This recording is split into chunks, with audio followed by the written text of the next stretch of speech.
I forgot to film what I was doing to the chicken. All I've done is sprayed the bottom of the pan, put some butter over the top, shoved it in the oven.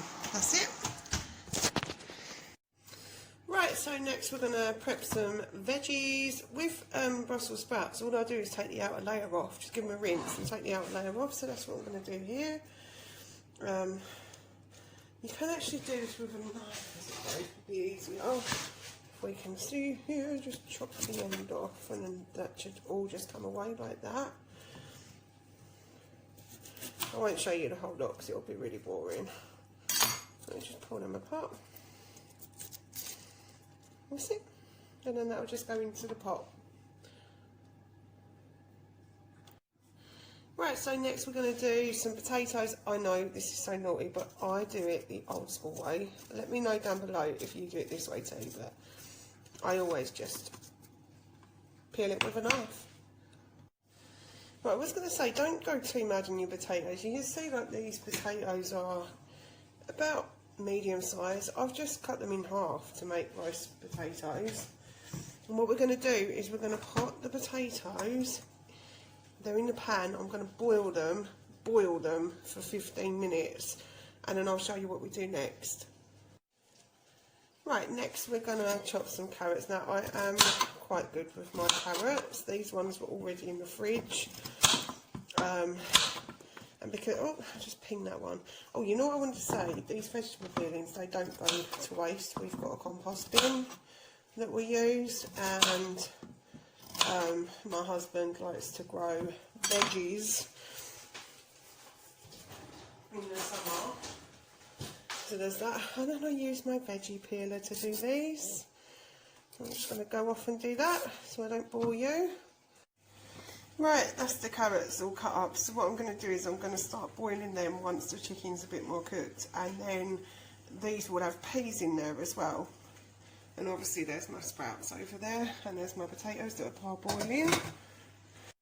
So the next thing is just peeling and chopping up my parsnips, so I'll show you those after they're done. Right, so I've decided I'm not going to use the broccoli today. Obviously if you buy the same thing that I bought for Christmas dinner, then you can go ahead and use it, but we've got lots of veggies here, and to be honest, the kids don't eat lots of veggies, so I'm going to stick with this. I don't want to waste this, so I'm going to use this for something different. There's my parsnips all chopped up. They'll just be going in with the roast potatoes later on. Right, that's my roasties all boiled. I'm going to show you a quick trick to make them all crispy. Right, so what you do is you drain all the water out of them, and then you leave them in the thing and put the lid on them and give them a shake like this. And then you'll see they're all kind of bumpy and stuff. And when the oil touches them, those bits go all crispy. I learnt that from none other than Jamie Oliver. I mean, you want to put like a spoonful of oil that you need to heat up, but this is actually from the chicken, so I normally cook the chicken first. It does not cool down, I promise, and it leaves room in the oven, but I'll show you that in a minute. But these are going to go in and they'll stay in there for probably about half an hour to 40 minutes. Our oven cooks quite quick, so probably not that long, but we'll see. So once the potatoes have been cooking for about 10 minutes, you can see they're starting to brown already.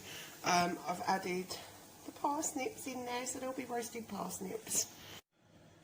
Right, hopefully you can see me down here, just right next to the oven. I've just boiled the carrot. Oh, this is my sage and onion stuffing.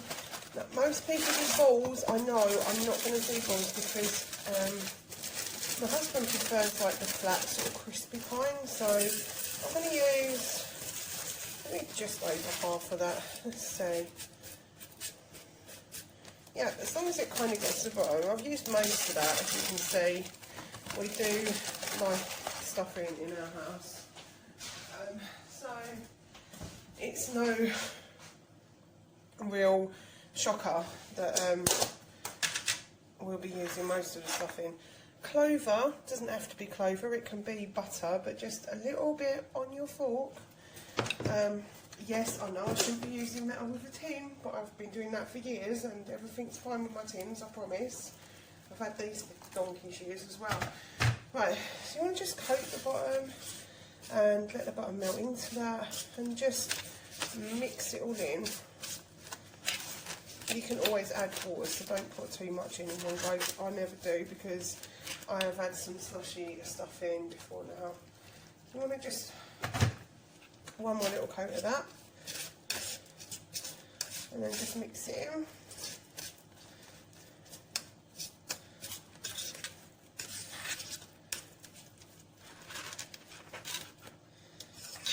Oh, I hate that sound. Do you know that sound of like metal and metal?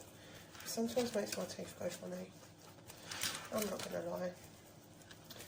Anyway, this is how we do the stuffing. Doesn't need to be perfect, just shove it in there like that. This is going to go in with the pigs and blankets, and of course Yorkshire puddings, which I'm going to make next and prep those. Oh yeah, I just took my chicken out the oven. Doesn't it look amazing? What I'm going to do now is another Jamie Oliver trick, if I can focus. I'm going to put foil over the top of that, and that will stay hot. That will just stay hot. So by the time you get to carving, like you've left it to settle a bit, it's going to be easy to carve, and it's still going to be hot anyway. So next, pigs in blankets, and we're going to put the stuffing in there and put the pigs in blankets next to them. So try and open. Now, if you want, you can spray that. I'm probably not going to because it's streaky bacon and they'll have enough fat that they shouldn't stick.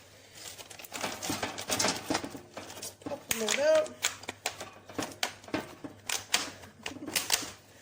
That's one way of doing pigs in blankets, isn't it? Right, and then these are going in the oven.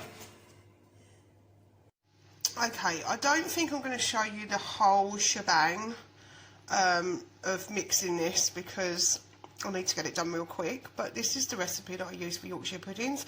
This is for 12. I do have another one for 6, so you could half it if you wanted to, but I will find the other one and I'll pop it after I've done this mixing. Right, so there's my mixture. It's in a jug for a very valid reason because it's going to go in like my cake tin, and that's how it's all going to work out. I'll show you that once I've done it. For those of you that wanted the recipe that makes 6 Yorkshire puddings, here it is. You can just pause it, quickly write it down, very easy to make. And also this is the recipe that I use to make toad in a hole, which is basically where you put sausages in a pan. And then chuck the mixture over the top once they're cooked, and it comes up like a Yorkshire pudding on top of that. It's lovely. So there's the roasties all out. They'll go back in for about 5 minutes right at the end just to sort of reheat a little bit. So that you want to just pop them in with the roast potatoes at the end. They'll probably take about 20 minutes or so. I can take the potatoes out at some point if they look like they're getting overdone. I'm about to chop up the chicken, as you can see, which is why these two are watching me and you're not allowed, are you? Right, so there's my £10 Christmas dinner all dished up apart from the broccoli, so it's under £10. Roast potatoes, here's my gravy all made up, so I'm going to plate it all up properly and then I'll show you it. And there you have it, one Christmas dinner for less than £10. I mean, that is a whole lot of food. You're going to be literally, you know, later on I'm going to be just on the sofa dying of meat exhaustion or something like that, but it just shows you what you can do, doesn't it? Okay, you guys, thank you so much again for watching, and I'll see you on the next one.